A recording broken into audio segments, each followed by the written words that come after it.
नमस्कार विद्यार्थी मित्रांनो, तुमचं स्वागत आहे जय हिंद पाठशाला या यूट्यूब चॅनलमध्ये। सध्याला आपण Indian polity line to line अभ्यासत आहोत, ज्यातला तिसरा धडा आहे राजघटनेची प्रमुख वैशिष्ट्ये, जो आज आपण अभ्यासणार आहोत। चला तर मग सुरुवात करूया आजच्या व्हिडिओला। तत्पूर्वी जर तुम्ही आमच्या चॅनलवर नवीन असाल, चॅनलला सबस्क्राईब करा, जास्तीत जास्त गरजू मित्रांपर्यंत शेअर करा आणि हो, व्हिडिओ आवडल्यास लाईक करायला मात्र विसरू नका। राजघटनेत समाविष्ट असलेले विषय व आशय या दृष्टीने भारतीय राजघटना एकमेव अद्वितीय आहे। जरी जगातली जवळजवळ सगळ्या राजघटनेतून काही भाग घेऊन बनविले असली तरी इतर देशांच्या राजघटनेपेक्षा वेगळी अशी भारतीय राजघटना काही प्रमुख वैशिष्ट्ये आहेत।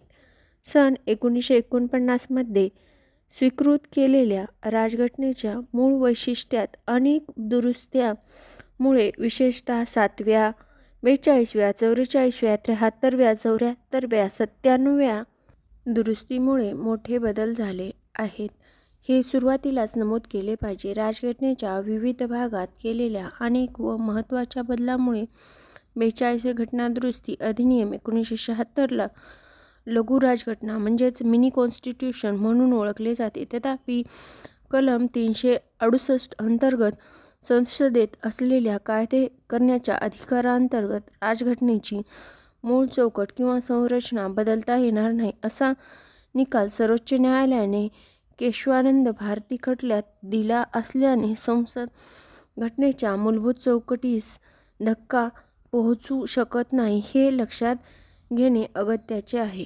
घटनेची प्रमुख वैशिष्ट्ये। सद्यस्थितीमध्ये राजघटनेची प्रमुख वैशिष्ट्ये पुढीलप्रमाणे। सर्वात विस्तृत लिखित घटना। राजघटनेचे अमेरिकेच्या घटनेप्रमाणे लिखित राजघटना आणि ब्रिटिश घटनेप्रमाणे अलिखित राजघटना असे वर्गीकरण केले जाते। भारताची राजघटना ही जगातील लिखित राजघटनेपैकी सर्वात विस्तृत राजघटना आहे। ती खूप सर्वंकष व तपशीलवार आहे। सुरुवातीला 1949 मध्ये राजघटनेत सरनामा, 22 भाग विभागलेले 395 कलमे व 8 परिशिष्टे होती। आता सद्यस्थितीत 2025 अखेरीस त्यामध्ये 25 भाग, 465 प्लस कलमे आणि 12 परिशिष्टे आहेत। 1951 पासून केलेल्या विविध घटनादुरुस्त्यांनी 20 कलमे व 1 भाग वगळला आहे, तर 90 कलमे, 4 भाग जसं की 4A, 9A, 9B आणि 14A व 4 परिशिष्टे जसं की 9, 10, 11 व 12 ही परिशिष्टे समाविष्ट करण्यात आलेली आहेत। जगातील इतर कोणत्याही राजघटने इतकी कलमे व परिशिष्टे नाही। आपल्या राजघटनेच्या या अवाढव्य आकाराची 4 कारणे आहेत। एक म्हणजे देशाचा प्रचंड आकार आणि त्यातील प्रादेशिक वैविध्यता सारखे भौगोलिक घटक। त्यानंतर 1935 मधील विस्तृत स्वरूपाचा भारत सरकारच्या कायद्याचा आपल्या घटनेवरील प्रभाव व ऐतिहासिक घटक। त्यानंतर तिसरं म्हणजे जम्मू काश्मीर वगळता केंद्र व राज्यासाठी एकच राजघटना, जी की 2019 मध्ये आता सर्वांसाठी एकच लागू झाली, जम्मू काश्मीर सुद्धा। चौथं म्हणजे घटना समितीत असलेले कायदेतज्ञांचे वर्चस्व। आता यामध्ये एक केस अशी होती केशवानंद भारती विरुद्ध केरळ राज्य सरकार, जी की 1973 मध्ये आली होती। यामध्ये घटनेचे भाग, महत्त्वाची कलमे व परिशिष्टे यासाठी या प्रकरणाच्या शेवटी असलेले तक्ते आपण पाहणार आहोत। त्याचबरोबर अमेरिकन राजघटनेत सुरुवातीला 7 कलमे होती, तर ऑस्ट्रेलियन घटनेत 128, चीनच्या घटनेत 138 आणि कॅनडाच्या घटनेत 147 कलमे आहेत। जम्मू काश्मीर राज्याला स्वतःची राजघटना होती। 2019 नंतर 370 कलमान्वये ती वगळण्यात आलेली आहे। राजघटनेमध्ये केवळ राज्यशासनाची मूलभूत तत्त्वेच नाही, तर तपशीलवार प्रशासनिक तरतुदी आहेत। याशिवाय आधुनिक लोकशाही देशात जे विषय सर्वसाधारण कायदा किंवा सुसंस्थापित राजकीय संकेतावर सोडलेले आहेत, त्यांचेसुद्धा भारताच्या राज्यघटनेत समावेश केला आहे. विविध स्रोतांकडून उसनवारी. भारतीय राज्यघटनेमधील बऱ्याचशा तरतुदी विविध देशाच्या राज्यघटनेमधून तसेच भारत सरकारचा कायदा 1935 मधून घेतल्या आहेत. जगातील ज्ञात असलेल्या सर्व राज्यघटना धुंडाळून भारतीय राज्यघटना बनविण्यात आलेली आहे, असे डॉ. B.R. आंबेडकर यांनी अभिमानाने नमूद केले आहे. भारतीय राज्यघटनेची संरचना प्रामुख्याने भारत सरकारचा कायदा 1935 वर आधारलेली आहे. राज्यघटनेतील तात्विक भाग, मूलभूत अधिकार आणि राज्यधोरणाची मार्गदर्शक तत्त्वे हा अनुक्रमे अमेरिकेच्या व आयर्लंडच्या राज्यघटनेतून प्रेरणा घेऊन बनविला आहे. राज्यघटनेतील राजकीय भाग, मंत्रिमंडळाच्या सरकारचे तत्त्व आणि कार्यकारी विभाग व विधिमंडळ यामधील संबंध मुख्यतः ब्रिटिश राज्यघटनेवर आधारित आहे. घटनेतील इतर तरतुदी कॅनडा, ऑस्ट्रेलिया, जर्मन स्वायत्त समाजातील प्रजासत्ताकाचे संघराज्य, सध्याचा जो रशिया आहे त्याचा, फ्रान्स, दक्षिण आफ्रिका, जपान इत्यादी राज्यघटनेतून घेतल्या आहेत. राज्यघटनेवर भारत सरकार अधिनियम 1935 चा सर्वात महत्त्वाचा प्रभाव आणि त्यातील महत्त्वाचा भाग आहे. संघराज्यीय रचना, न्यायसंस्था, राज्यपाल, आणीबाणीविषयक तरतुदी, लोकसेवा आयोग आणि बरेचसे प्रशासकीय तपशील या कायद्यातून घेतले आहेत. राज्यघटनेतील अर्ध्याहून अधिक तरतुदी 1935 च्या कायद्याप्रमाणे किंवा त्याशी मिळत्या-जुळत्या आहेत. त्यानंतर दृढता आणि परिवर्तनीयता यांचा समन्वय. राज्यघटनेची दृढ किंवा ताठर आणि परिवर्तनीय किंवा लवचिक असे दोन वर्गीकरण केले जाते. अमेरिकेसारखी दृढ राज्यघटना दुरुस्ती करण्यासाठी विशेष प्रक्रियेची आवश्यकता असते. परिवर्तनीय किंवा लवचिक राज्यघटनेमध्ये मात्र सामान्य कायद्याप्रमाणे दुरुस्त्या करता येतात. उदाहरणार्थ, ब्रिटिशची राज्यघटना. भारताची राज्यघटना ताठरही नाही व लवचिकही नाही, तर त्यामध्ये दोघांचा समन्वय साधला आहे. कलम 368 मध्ये घटनादुरुस्ती पद्धत नमूद करण्यात आली आहे. घटनादुरुस्तीच्या विषयाची 2 गटात विभागणी करण्यात आली आहे. म्हणजे काही तरतुदी संसदेच्या विशेष बहुमताने म्हणजेच प्रत्येक गृहात उपस्थित असणाऱ्या व मतदान करणाऱ्या सदस्यांच्या 2/3 बहुमताने आणि दोन्ही गृहाच्या एकूण सदस्यसंख्येच्या 50% अधिक बहुमताने दुरुस्ती करता येते. म्हणजे काही तरतुदीमध्ये संसदेच्या विशेष बहुमताने आणि एकूण राज्यापैकी अर्ध्या राज्याच्या संमतीने दुरुस्ती करता येते. राज्यातील काही तरतुदीमध्ये सर्वसाधारण कायद्याच्या प्रक्रियेनुसार साध्या बहुमताने दुरुस्ती करता येते. अशा दुरुस्त्या कलम 368 अंतर्गत येत नाहीत, हे लक्षात घेतले पाहिजे. एकात्मतेकडे झुकणारे संघराज्य. भारतीय राज्यघटनेने शासनाची संघराज्यीय पद्धत स्थापित केली आहे. यामध्ये 2 सरकार अधिकाराची वाटणी, लिखित राज्यघटना, राज्यघटनेचे श्रेष्ठत्व, ताठर राज्यघटना, स्वतंत्र न्यायव्यवस्था व द्विग्रही पद्धत ही संघराज्य पद्धतीची नेहमीच वैशिष्ट्ये आहेत. असे असले तरी भारतीय राज्यघटनेमध्ये प्रबळ केंद्रशासन, एक राज्यघटना, एकेरी नागरिकत्व, लवचिक राज्यघटना, एकात्मिक न्यायव्यवस्था, केंद्रातर्फे राज्यपालाची नियुक्ती, अखिल भारतीय सेवा, आणीबाणीच्या तरतुदी यासारख्या एकात्मिक राज्यघटनेतील अनेक वैशिष्ट्ये प्रतीत होतात.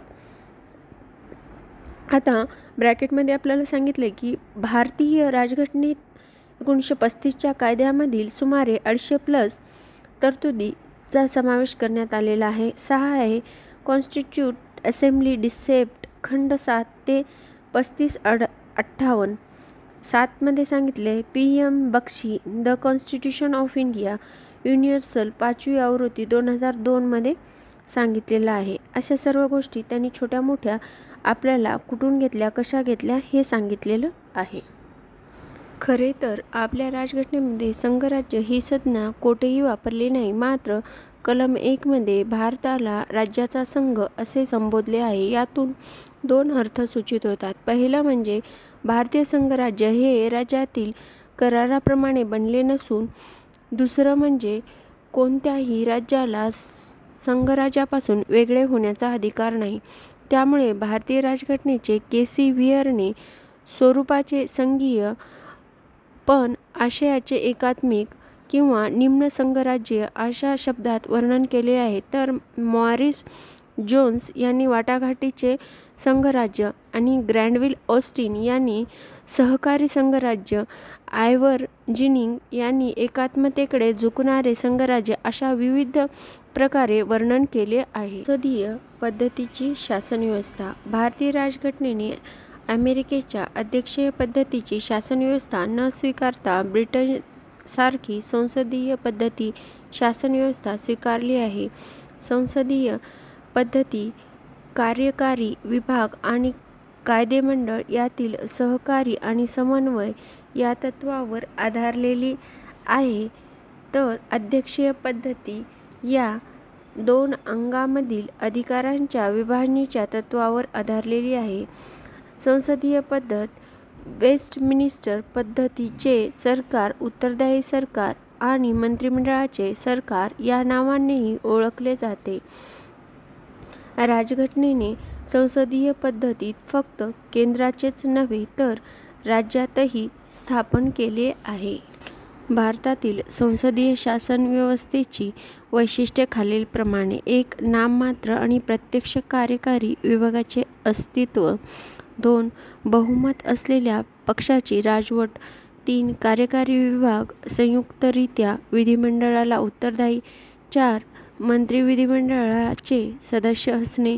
5. पंतप्रधान आणि मुख्यमंत्री यांचे नेतृत्व आणि 6. कनिष्ठ गृहाचे लोकसभेचे तसेच विधानसभेचे विसर्जन. जरी भारतातील संसदीय पद्धत मुख्यतः ब्रिटिश पद्धतीवर आधारलेली असली तरी त्यामध्ये काही मूलभूत फरक आहेत. उदाहरणार्थ, ब्रिटिश संसदेप्रमाणे भारतीय संसद सार्वभौम संस्था नाही.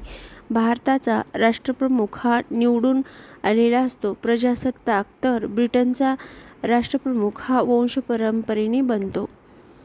भारतातील किंवा ब्रिटनमधील संसदीय पद्धतीत पंतप्रधानाची भूमिका ही इतकी महत्त्वाची आणि निर्णायक बनली आहे की राज्यशास्त्राचे अभ्यासक आता याला पंतप्रधानाची शासनव्यवस्था म्हणू लागले आहेत. संसदेचे सार्वभौमत्व आणि न्यायव्यवस्थेचे श्रेष्ठत्व यांचा समन्वय.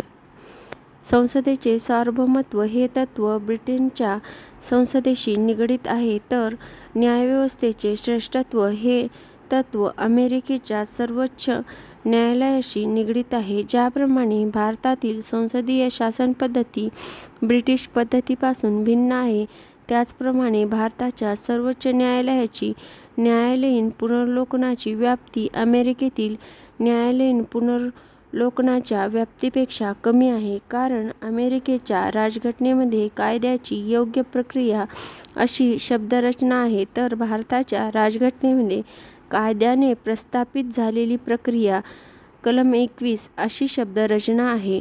एवं भारतीय राज्यघटनेकारांनी संसदेचे सार्वभौमत्व व ब्रिटिश तत्त्वाचा आणि न्यायव्यवस्थेचे श्रेष्ठत्व या अमेरिकन तत्त्वाचा योग्य समन्वय साधला महत्त्व दिले आहे. संसदेने केलेले कायदे घटनाबाह्य आहेत असे सर्वोच्च न्यायालय न्यायालयीन पुनर्लोकनाच्या अधिकारात म्हणू शकते, तर कायदे करण्याचा आपला अधिकार वापरून संसद राज्यघटनेतील बऱ्याचशा भागात दुरुस्त्या करू शकतो. संसद स्वतंत्र व एकात्मिक न्यायव्यवस्था. भारतीय राज्यघटनेने स्वतंत्र तसेच एकात्मिक न्यायव्यवस्था प्रस्थापित केली आहे. एकात्मिक न्यायव्यवस्थेत सर्वोच्च न्यायालय देशात सर्वोच्च स्थानी आहे. त्याखाली राज्यस्तरावर उच्च न्यायालय आहे. उच्च न्यायालयाच्या खाली जिल्हा न्यायालय तर इतर कनिष्ठ न्यायालय अशी दुय्यम न्यायालयाची श्रेणीबद्धता आहे. ही एकात्मिक न्यायव्यवस्था केंद्रित कायदे तसेच राज्य कायदे लागू करते. अमेरिकेत मात्र अशी पद्धत नाही. अमेरिकेत संघराज्यीय कायदे संघराज्यीय न्यायालय लागू करतात, तर राज्याचे कायदे राज्यातील न्यायव्यवस्था लागू करते. सर्वोच्च न्यायालय हे संघराज्यीय न्यायालय असून अपिलीसाठीचे उच्चतम न्यायालय आहे. सर्वोच्च न्यायालय ही नागरिकांना मूलभूत हक्काची हमी देणारी व घटनेचे संरक्षण करणारी संस्था आहे. त्यामुळे सर्वोच्च न्यायालयाचे स्वातंत्र्य सुनिश्चित करण्यासाठी राज्यघटनेत न्यायाधीशांचा निश्चित व संरक्षित कार्यकाळ, न्यायाधीशांच्या निश्चित सेवाशर्ती, सर्वोच्च न्यायालयाचे सर्व खर्च भारताच्या संचित निधीतून देण्याची तरतूद, न्यायाधीशांच्या कामकाजाबाबत कायदेमंडळात चर्चा करण्यावर प्रतिबंध, निवृत्तीनंतर वकिली व्यवसाय करण्यास न्यायाधीशांना प्रतिबंध आहे, अवमान केल्यासंबंधी शिक्षा करण्याचा सर्वोच्च न्यायालयाचा अधिकार, कार्यकारी व्यवस्था व न्यायव्यवस्था यांची फारकत यासारख्या अनेक तरतुदी आहेत. मूलभूत हक्क. भारतीय राज्यघटनेच्या भाग 3 मध्ये सर्व नागरिकांना 6 मूलभूत हक्क देण्यात आलेले आहेत. समानतेचा हक्क कलम 14 ते 18, स्वातंत्र्याचा हक्क कलम 19 ते 22, शोषणाविरुद्धचा हक्क कलम 23-24, धार्मिक स्वातंत्र्याचा हक्क कलम 25-28, सांस्कृतिक व शैक्षणिक हक्क कलम 29-30, घटनात्मक उपाययोजना हक्क कलम 32. ॲडिशनल पॉईंट लक्षात ठेवायचा, फक्त आणि फक्त भारतीयांसाठी 19, 15, 16, 29 आणि 30 ही कलमे आहेत. राजकीय लोकशाहीच्या संकल्पनेला चालना देणे हे मूलभूत हक्काचे उद्दिष्ट आहे. कार्यकारी विभागाची जुलूमशाही आणि कायदेमंडळाची मनमानी कायदे यावर मर्यादा घालण्याचे काम हे हक्क करतात. या हक्कासाठी न्यायालयाकडे दाद मागता येते, म्हणजेच याचे उल्लंघन झाल्यास न्यायालयाकडून त्याची अंमलबजावणी करून घेता येते. पीडित व्यक्ती थेट सर्वोच्च न्यायालयात जाऊ शकतो. हे हक्क परत मिळवून देण्यासाठी सर्वोच्च न्यायालय बंदी, प्रात्यक्षिकरण, परमादेश आणि प्रतिषेध, उत्प्रेक्षण व अधिकारपृच्छ असे आदेश काढू शकते. मूलभूत हक्क निरंकुश, अनिर्बंध नसून त्यावर योग्य बंधने आहेत. हे हक्क दृढ नसून घटनादुरुस्ती कायद्याने संसद ते कमी करू शकते किंवा रद्द करू शकते. कलम 20-21 मध्ये हमी देण्यात आलेले हक्क वगळता राष्ट्रीय आणीबाणीच्या काळात इतर हक्क निलंबित केले जाऊ शकतात. राज्य धोरणाची मार्गदर्शक तत्त्वे. डॉ. बी.आर. आंबेडकर यांच्या मते राज्य धोरणाची मार्गदर्शक तत्त्वे हे भारतीय राज्यघटनेचे नाविन्यपूर्ण वैशिष्ट्य आहे. ही तत्त्वे राज्यघटनेच्या भाग 4 मध्ये दिली आहेत. त्याचे 3 भागात वर्गीकरण करता येईल, जसं की समाजवादी, गांधीवादी, उदारमतवादी व बुद्धिवादी. सामाजिक व आर्थिक लोकशाहीच्या आदर्शांना चालना देणे हे मार्गदर्शक तत्त्वाचे उद्दिष्ट आहे. भारतामध्ये कल्याणकारी राज्य स्थापन करण्याचा त्यांचा प्रयत्न आहे. अर्थात मूलभूत हक्कावर गदा आल्यास ज्याप्रमाणे न्यायालयात दाद मागता येते त्याचप्रमाणे मार्गदर्शक तत्त्वाच्या बाबतीत न्यायालयात जाता येत नाही. म्हणजेच त्याचे उल्लंघन झाल्यास ते न्यायालयाकडून लागू करता येत नाहीत. असे असले तरी ही तत्त्वे देशाच्या राजव्यवस्थेसाठी मूलभूत स्वरूपाची आहेत आणि या तत्त्वानुसार कायदे करणे राज्याचे कर्तव्य आहे, असे राज्यघटनेत म्हटले आहे. त्यामुळे या तत्त्वाचे पालन करण्याचे राज्य अधिकाऱ्यांवर नैतिक बंधने आहेत. अर्थात या तत्त्वामागील खरी शक्ती राजकीय म्हणजेच जनमत ही आहे. भारतीय राज्यघटना मूलभूत हक्क आणि मार्गदर्शक तत्त्व यांच्या संतुलनाच्या भक्कम पायावर उभी आहे, असे सर्वोच्च न्यायालयाचे मिल्स खटल्यामध्ये म्हटले आहे. मूलभूत कर्तव्य. मूलभूत राज्यघटनेत नागरिकांच्या मूलभूत कर्तव्याची तरतूद नव्हती. इसवी सन 1975 ते 77 मध्ये म्हणजेच अंतर्गत आणीबाणीच्या काळात स्वर्ण-सिंग समितीच्या शिफारशीनुसार 1976 मध्ये 42व्या घटनादुरुस्ती कायद्यान्वये त्यांचा समावेश राज्यघटनेत करण्यात आला. 86वी घटनादुरुस्ती अधिनियम 2002 मध्ये आणखीन एक मूलभूत कर्तव्याचा समावेश भारतीय घटनेत करण्यात आला. घटनेच्या भाग 4A मध्ये यात फक्त 51 हे एकच कलम आहे. 11 मूलभूत कर्तव्य दिली आहेत, ती अशी: राजघटनेच्या राष्ट्रध्वजाचा आणि राष्ट्रगीताचा मान राखणे, भारताचे सार्वभौम, एकता आणि अखंडता याचे रक्षण करणे, सर्व लोकांमध्ये बंधुभाव निर्माण करणे, आपल्या एकात्मिक संस्कृतीचा वैभवशाली वारसा जतन करणे इत्यादी. नागरिक त्यांच्या हक्काचा उपभोग घेत असतात. त्यांना त्यांच्या मूलभूत कर्तव्याचे तसेच देशाप्रती, समाजाप्रती व इतर नागरिकांप्रती त्यांच्या असलेल्या कर्तव्याचे स्मरण करून देण्याचे कार्य घटनेत नमूद केलेले मूलभूत कर्तव्य आहेत. परंतु मार्गदर्शक तत्त्वाप्रमाणे मूलभूत कर्तव्याबाबत सुद्धा न्यायालयात जाता येत नाही.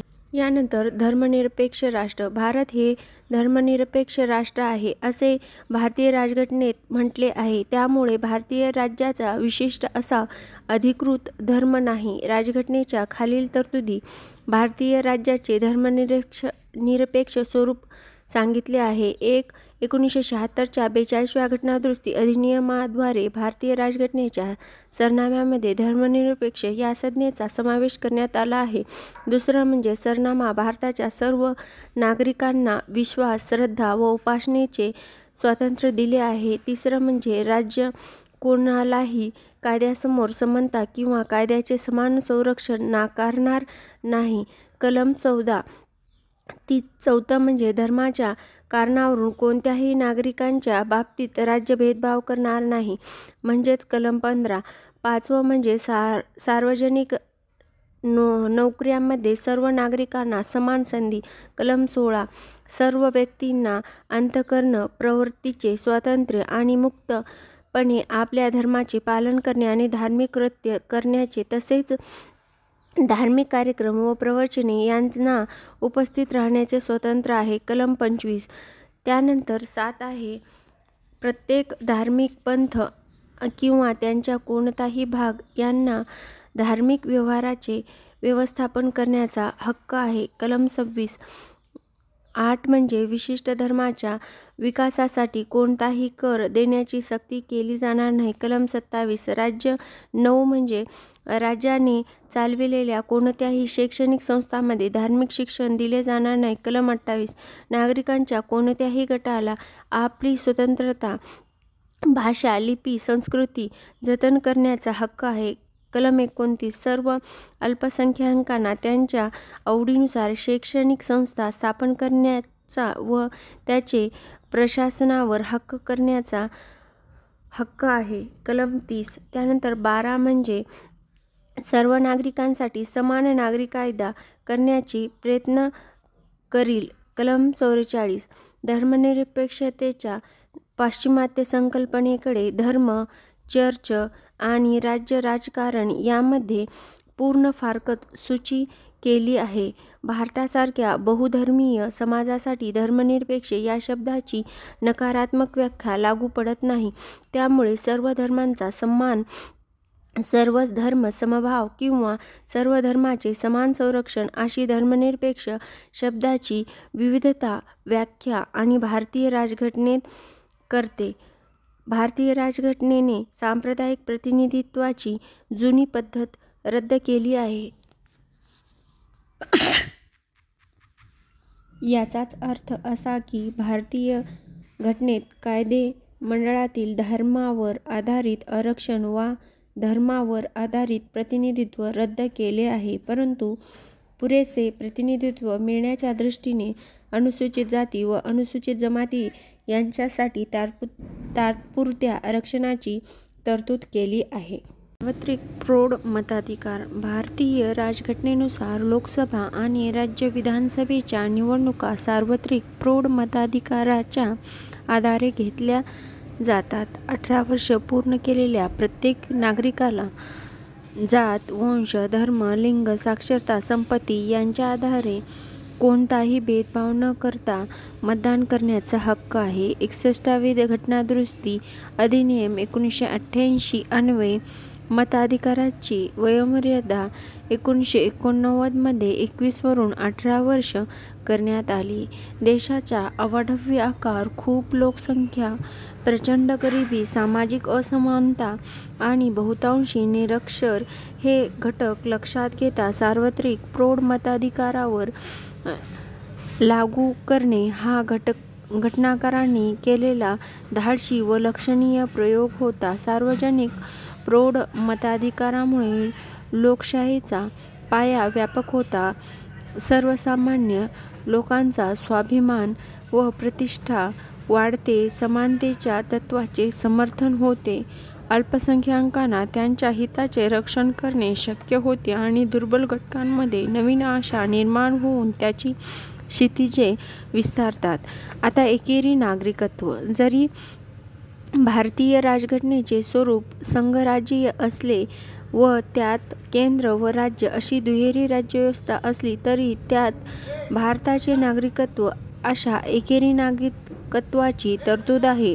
अमेरिकेसारख्या देशात व्यक्ती केवळ अमेरिकेची नागरिक नसते, तर ती ज्या विशिष्ट राज्यातील रहिवासी असते त्या राज्याचीही ती नागरिक असते. त्यामुळे व्यक्तीची निष्ठा राज्य व केंद्र अशा दोघांप्रती असते आणि केंद्र व राज्य दोघांनी दिलेल्या हक्कात ती उपभोग घेते. भारतामध्ये मात्र कोणत्याही राज्यात जन्म झाला असेल किंवा कोणत्याही राज्यात वास्तव्य असले तरी सर्व नागरिकांना पूर्ण देशभरात नागरिकत्वाचे समान राजकीय आणि नागरी अधिकार असतात आणि आदिवासी क्षेत्रे, जम्मू आणि काश्मीर इत्यादी वगळता त्यांच्यात कोणतेही भेदभाव केले जात नाही. एकेरी नागरिकत्व आणि सर्व लोकांना समान हक्क अशी राजघटनेत तरतूद असली तरी भारतात सांप्रदायिक दंगे, वर्ग संघर्ष, जातीमधील वैमनस्य, भाषिक दंगली व वांशिक विवाद दिसून येतात. भारत हे संयुक्त व एकात्मिक राष्ट्र असले हे घटनाकारांनी उराशी बाळगलेले स्वप्न पूर्णतः प्रत्यक्षात आलेले नाही असा याचा अर्थ होतो. स्वतंत्र संस्था. भारतीय राजघटनेने केंद्र व राज्य सरकारची कायदेमंडळ, कार्यकारी यंत्रणा आणि न्यायव्यवस्था अशा शासनाच्या तिन्ही अंगांची तरतूद तर केली आहेच, शिवाय काही स्वतंत्र संस्थांचीही तरतूद केली आहे. अशा संस्था भारत सरकारच्या लोकशाही पद्धतीच्या संरक्षण व्यवस्था व्हाव्यात असे राजघटनेला अपेक्षित आहे. या संस्था खालीलप्रमाणे आहेत. 1. निवडणूक आयोग. संसद, राज्य विधिमंडळे, राष्ट्रपती व उपराष्ट्रपती यांच्या मुक्त व न्याय्य निवडणुकीतील सुनिश्चित करण्यासाठी. 2. म्हणजे भारताचा महालेखापरीक्षण. केंद्र व राज्य सरकारचे लेखापरीक्षण करण्यासाठी तो सार्वजनिक निधीचा संरक्षक असतो आणि सरकारी खर्चाच्या कायदेशीर बाबी व औपचारिकरित्या विषयी टिप्पणी करतो. 3. म्हणजे केंद्रीय लोकसेवा आयोग. अखिल भारतीय लोकसेवामध्ये आणि वरिष्ठ नागरी सेवामध्ये भरतीसाठी परीक्षा घेण्यासाठी तसेच राष्ट्रपतीला शिस्तभंगासंबंधी सल्ला देण्यासाठी. 4. म्हणजे राज्य लोकसेवा आयोग.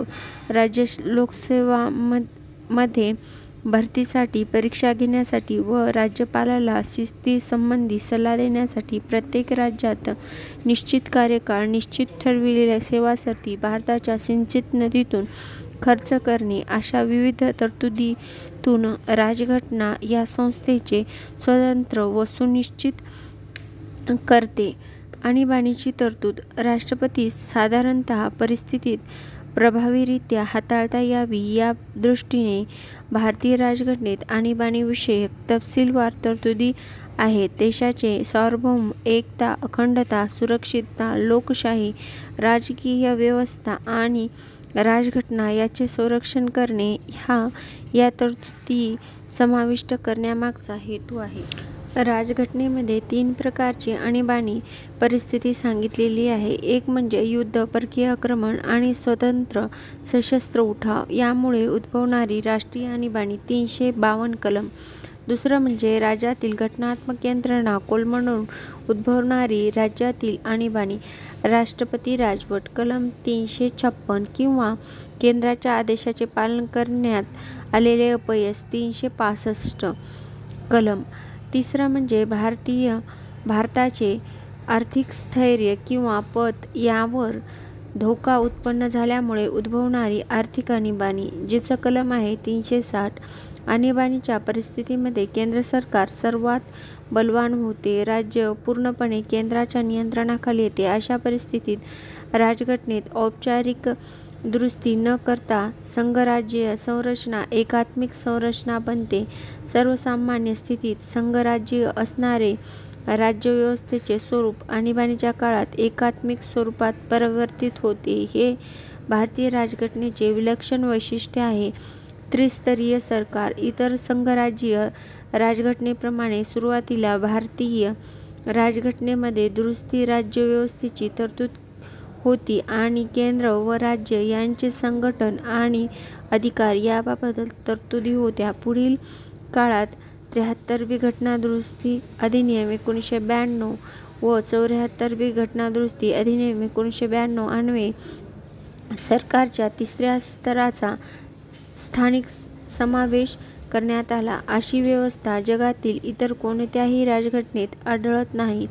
73वी घटनादुरुस्ती अधिनियम 1992 अन्वये राजघटनेत नवीन भाग 7, 9 आणि भाग 17, नवे परिशिष्ट 11 यांचा समावेश करून पंचायतींना ग्रामीण स्थानिक स्वराज्य घटनात्मक मान्यता दिली गेली.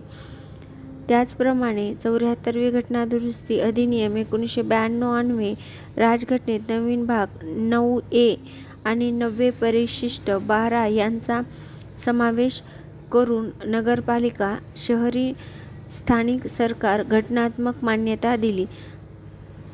सहकारी संस्था. 97वी घटनादुरुस्ती अधिनियम 2011 अन्वये सहकारी संस्थांना घटनात्मक दर्जा आणि संरक्षण दिले. या संदर्भात राजघटनेत खालील 3 बदल करण्यात आले.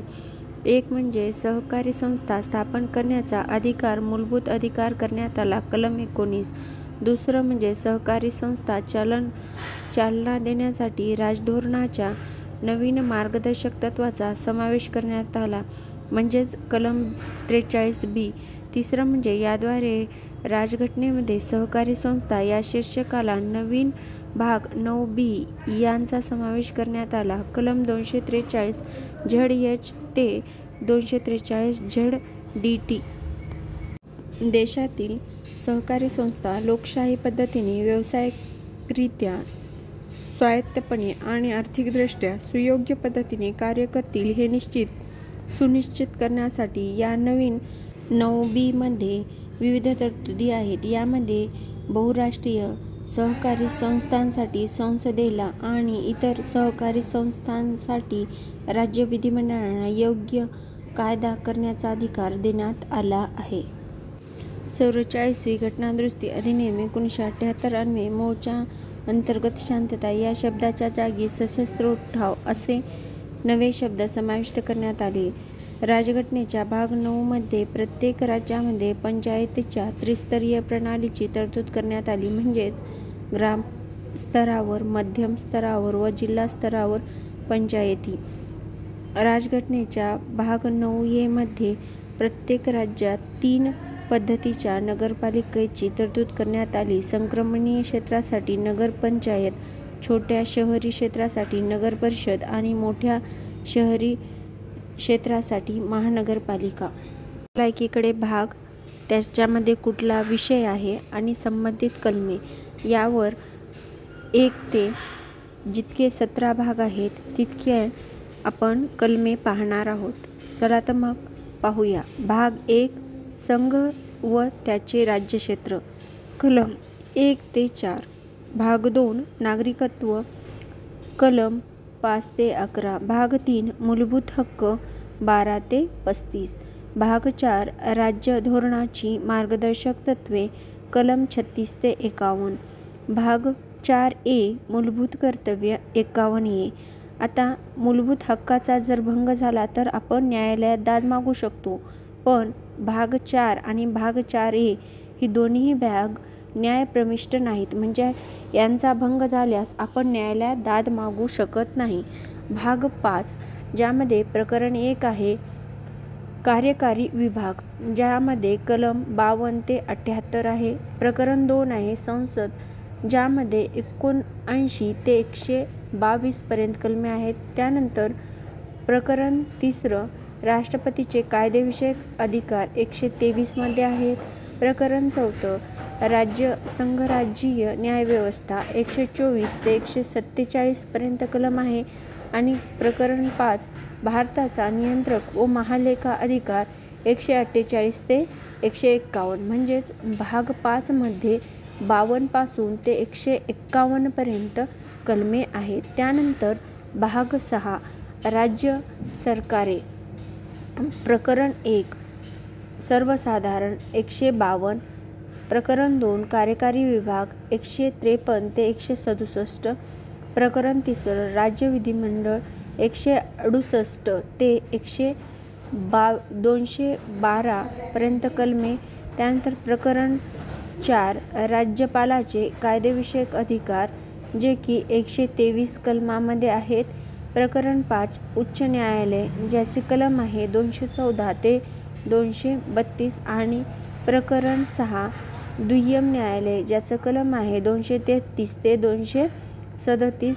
यानंतर भाग 7 पहिल्या अनुसूचीतील भाग बी मधील राज्य वगळणे 238 व कलम. भाग 8 संघराज्य प्रदेश, म्हणजेच त्याला आपण केंद्रशासित प्रदेश असं म्हणतो, जे की 239 ते 242 पर्यंत आहे. भाग 9 पंचायती संबंधी आहे, ज्याच्यामध्ये 243 ते 243 ओ पर्यंत कलमे आहेत. भाग 9 ए नगरपालिका, ज्यामध्ये 243 पी ते 243 झड जी इथपर्यंत कलमे आहेत. भाग 9 बी सहकारी संस्था, ज्यामध्ये 243 झड एच ते 243 झड टी पर्यंत कलमे आहेत. त्यानंतर भाग 10 अनुसूचित आणि आदिवासी क्षेत्रे 244 ते 244 ए. त्यानंतर भाग 11 केंद्र व राज्य यांचे संबंध 245 ते 263, ज्यामध्ये 2 प्रकरणे सुद्धा आहेत. पहिलं प्रकरण म्हणजे कायदे विषयक संबंध 245 ते 255 आणि प्रकरण 2 म्हणजे प्रशासकीय संबंध 256 ते 263. यानंतर भाग 12 वित्त मालमत्ता करनामे व खटले 264 ते 300 ए. यामध्ये प्रकरण 1 आहे वित्त 264 ते 291, प्रकरण 2 आहे ऋण 292 ते 293, प्रकरण 3 आहे मालमत्ता करनामे अधिकार देणी 294 ते 300 आणि कायदेशीर जबाबदाऱ्या आणि खटले या सर्व प्रकरण 3 मध्ये आहेत. आणि प्रकरण 4 मध्ये आहे मालमत्तेचा अधिकार, जो की मूलभूत हक्क होता, पण घटनादुरुस्ती होऊन 300 ए मध्ये मालमत्तेचा अधिकार देण्यात आलेला आहे. यानंतर भाग 13 व्यापार वाणिज्य आणि भारतातील क्षेत्रातील व्यवहार 301 ते 307. त्यानंतर भाग 14 ज्यामध्ये केंद्र व राज्यातील सेवा असे 2 प्रकरण आहेत, ज्यामध्ये पहिलं प्रकरण आहे सेवा, ज्याचं कलम आहे 308 ते 314 आणि प्रकरण 2 आहे लोकसेवा आयोग, ज्याचं कलम आहे 315 ते 323. त्यानंतर 14 ए हे नवीन भाग आहे, ज्यामध्ये न्यायाधिकरणे आहेत, ज्याचं कलम आहे 323 ए ते 323 बी. त्यानंतर 15वा भाग आहे निवडणुका 324 ते 329 ए. 16वा भाग आहे काही वर्गातील विशेष तरतुदी, ज्यामध्ये 330 ते 342 कलम. यानंतर आहे भाग 17 ज्यामध्ये अधिकृत भाषा आहेत. एक प्रकरण आहे संघराज्याची भाषा 343 ते 344. दुसरं प्रकरण आहे प्रादेशिक भाषा, ज्यामध्ये 345 ते 347 पर्यंत कलमे आहेत. आणि तिसरं प्रकरण आहे सर्वोच्च न्यायालय, उच्च न्यायालय इत्यादीमधील भाषा, ज्यामध्ये 348 ते 349 पर्यंत कलमे आहेत. चौथं प्रकरण आहे विशेष आदेश, ज्यामध्ये 350 ते 351 पर्यंत कलमे आहेत. यानंतर 18वा भाग आहे आणीबाणीची तरतूद, ज्यामध्ये 352 ते 360 पर्यंत कलमे आहेत. ज्यानंतर 19वा भाग, ज्यामध्ये इतर असं नाव आहे, ज्यामध्ये कलमे आहे 361 ते 367. 20व्या भागामध्ये आपल्याला सर्वांना माहिती आहे घटना दुरुस्ती आहे, ज्याचं कलम आहे 368. 21व्या भागामध्ये आहेत तरतुदी संक्रमणीय आणि विशेष तरतुदी, ज्याचं कलम आहे 369 ते 392. आणि 22व्या भागामध्ये आहे लघु शीर्षक लागू होणे, हिंदीतील अधिकृत घटना व रद्द करणे, ज्याचं कलम आहे 393 ते 395. भाग 2 मधील राज्यातील संबंधित भाग 7 हा सन 1956च्या 7व्या घटनादुरुस्ती अन्वये वगळण्यात आलेला आहे.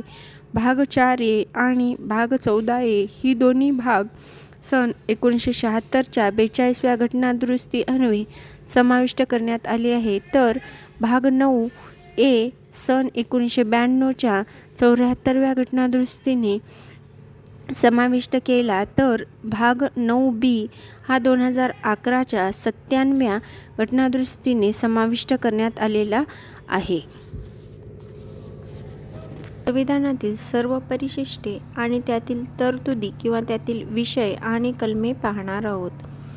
तर परिशिष्ट 1 मध्ये 1 आहे राज्याची नावे व त्याचे क्षेत्रीय अधिकार कक्ष. दुसरा आहे विषय संघराज्य, प्रदेश व त्याची क्षेत्रे.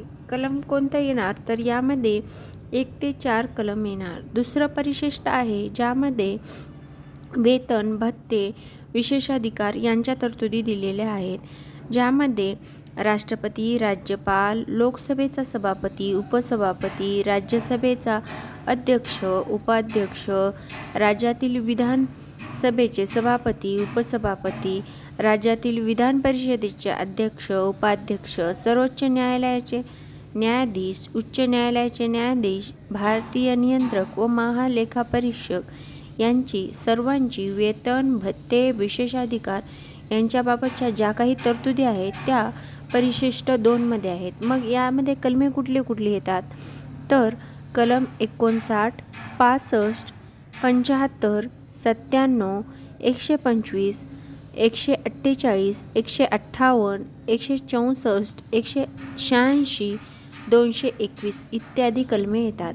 यानंतर परिशिष्ट 3 मध्ये शपथ आणि वचननाम्याची प्रारूपे आहेत, ज्यामध्ये केंद्रीय मंत्री, संसदेच्या निवडणुकीतील उमेदवार, सदस्य संसदेचे, सर्वोच्च न्यायालयाचे न्यायाधीश, भारतीय नियंत्रक व महालेखापरीक्षक, राज्यातील मंत्री, विधिमंडळाच्या निवडणुकीतील उमेदवार, राज्य विधिमंडळाचे सदस्य आणि उच्च न्यायालयाचे न्यायाधीश यांची सर्वांची शपथ, वचने किंवा वचनाची प्रारूपे आहेत. मग यामध्ये कुठली कलमे येतात तर कलम 75, कलम 84, कलम 99, कलम 124, कलम 146, कलम 173, कलम 188 आणि कलम 19 इत्यादी कलमे येतात. यानंतर परिशिष्ट 4 ज्यामध्ये राज्यसभेतील जागांची राज्य व संघराज्य प्रदेशातील विभागणी,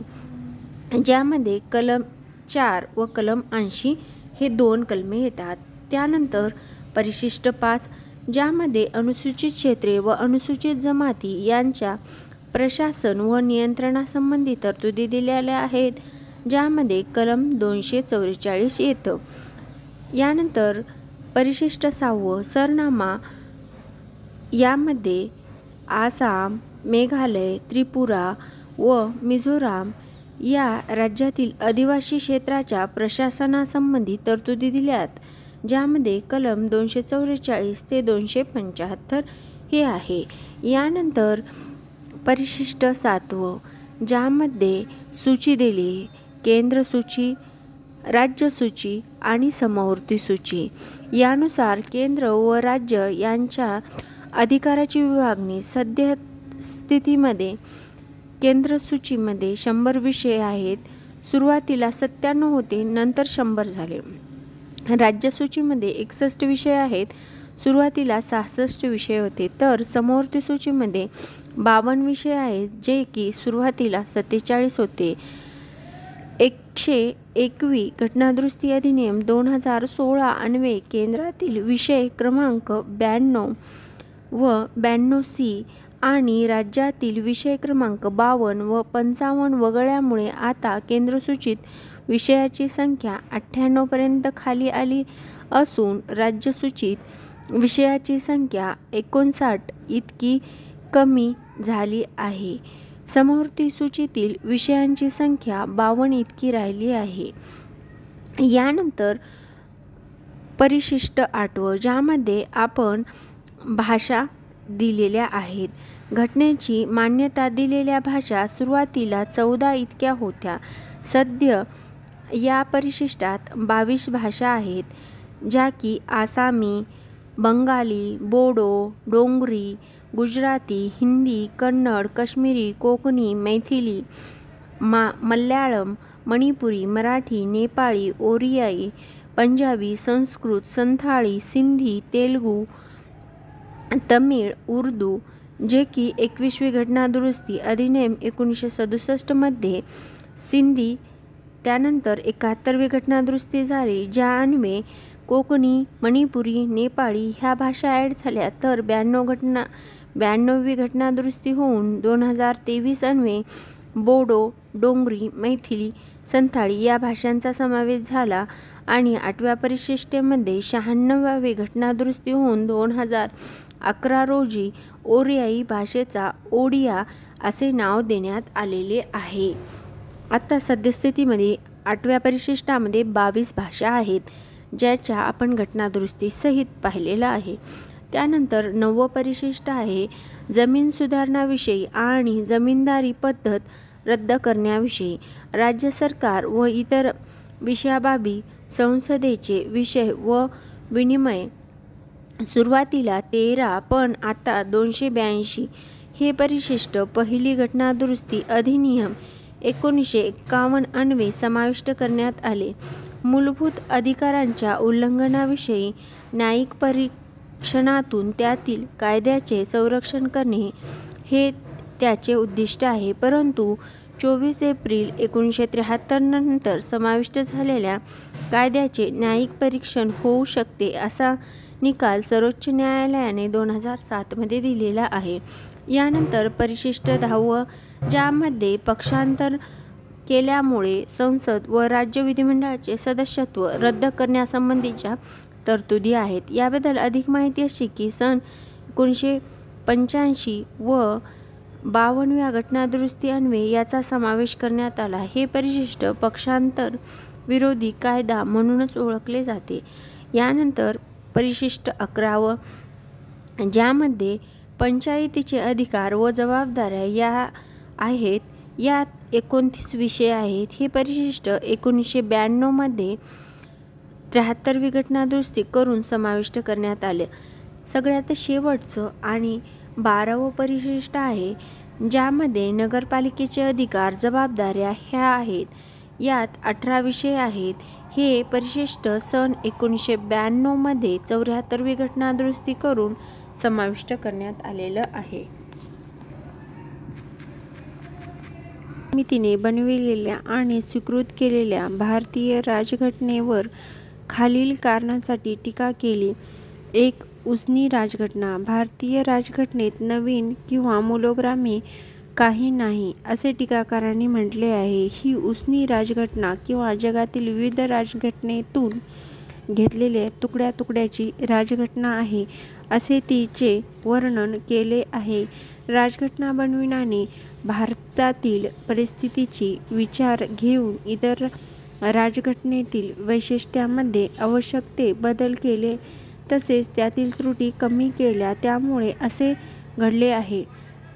मसुदा समितीचे अध्यक्ष डॉ. बी. आर. आंबेडकर यांनी घटना समितीमध्ये या टीकेला उत्तर दिले की जगाच्या इतिहासात या घडीला बनविलेल्या राजघटनेत काही नवे असू शकते का, असा प्रश्न उद्भवतो. पहिली लिखित राजघटना अस्तित्वात येऊन 100 वर्ष उलटून गेली. त्यानंतर अनेक देशांनी आपली राजघटना लिखित स्वरूपात मांडली.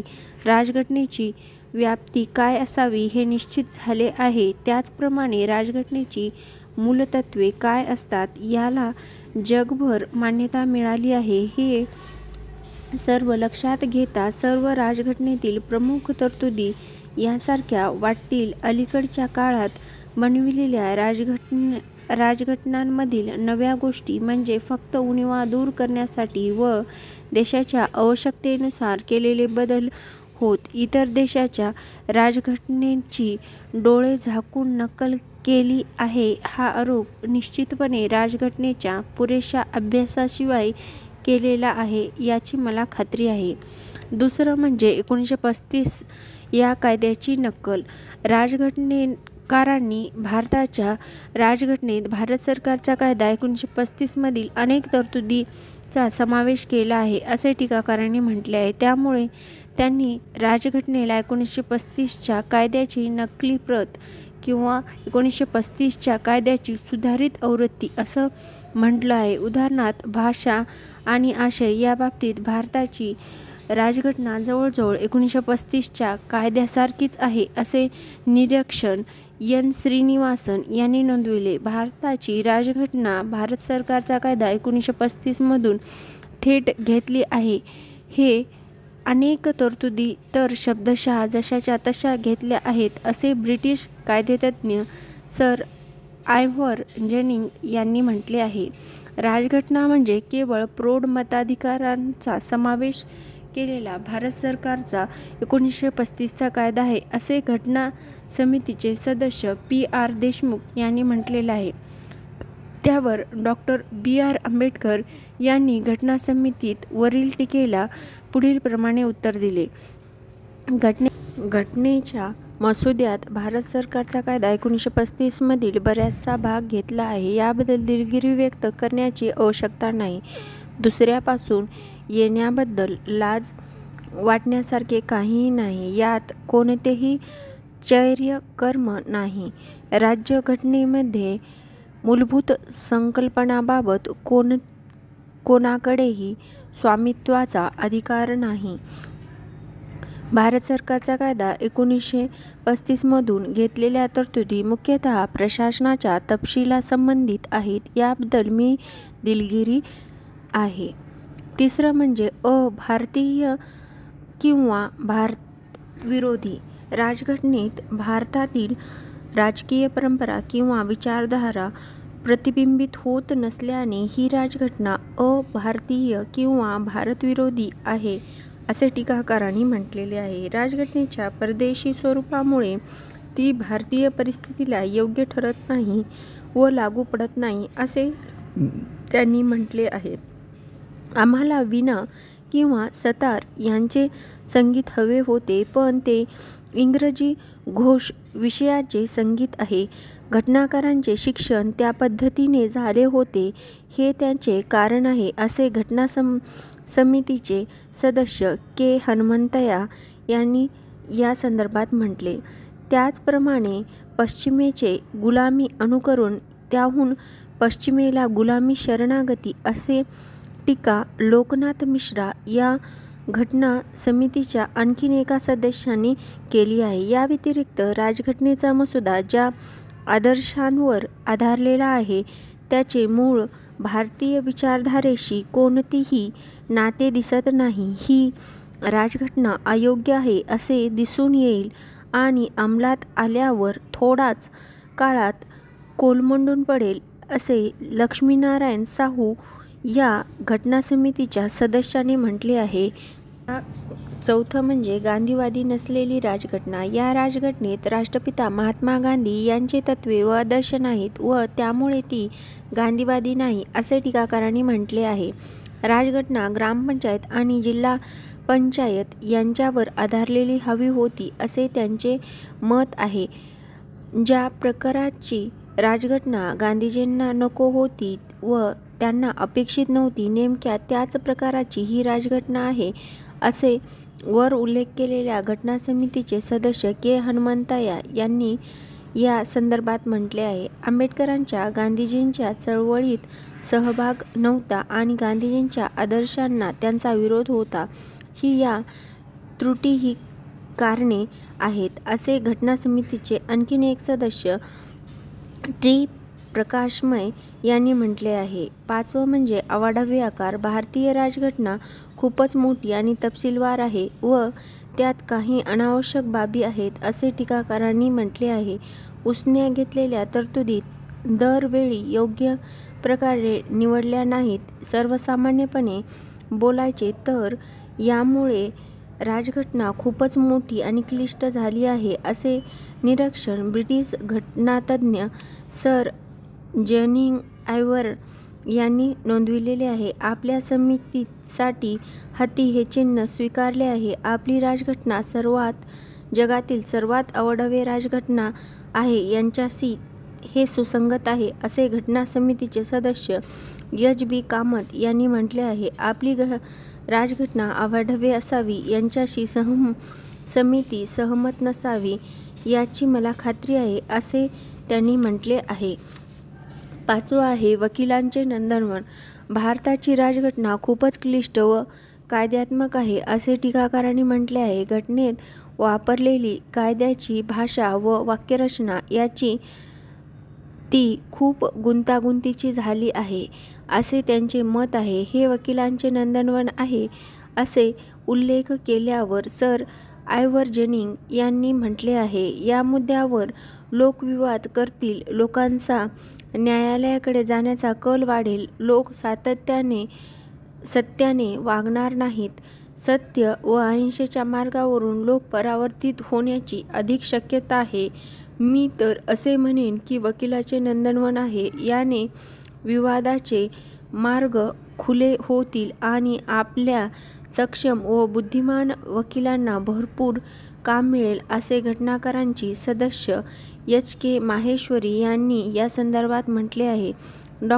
आंबेडकर यांनी समितीपुढे मांडलेल्या कलमांचा मसुदा हा कायदेविषयक ग्रंथाप्रमाणेच खूप क्लिष्ट आहे असे मला वाटते. राजघटनेसंबंधी कागदपत्रात जशी बेजोड व भारदस्त भाषा वापरली जात नाही, कायदेविषयक ग्रंथ नाही तर सशक्त ऊर्जा असलेला व सजीव असा सामाजिक राजकीय ग्रंथ बनविला त्यांना अवघड जात असावे असे मला वाटते.